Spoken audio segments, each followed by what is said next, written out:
Yaxşımsizlar, men Almazsustan Fınsalarning talab bo'yicha bugun shu ziqliq asma tonir kebab tayyorlash usulini o'rganamiz.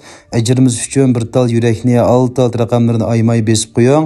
Oldi bilan qo'yning kaynisonni teli qilib olgandan keyin ziq kebabdan yo'g'roq qilib to'g'rab tayyor qilib olamiz. To'g'ragandimi bir xil holatda to'g'rasanglar, kebablar o'lchamlik chiroyli chiqadi.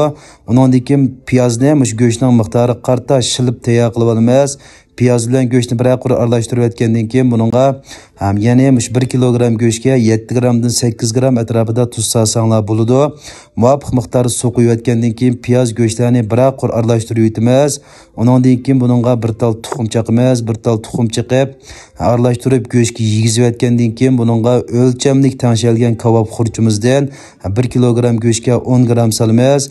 5 kilogram go'sht bo'lsa 40 gram solsak bo'ladi. 10 kilogram go'sht bo'lsa 70 gram solamiz. Yarım soat atrofida tamlantirib etgandan keyin ilmak ziqimizga chiroyli o'lchamlik holatda may go'shtini tangshigan holatda o'tkazib tayyor qilib olamiz.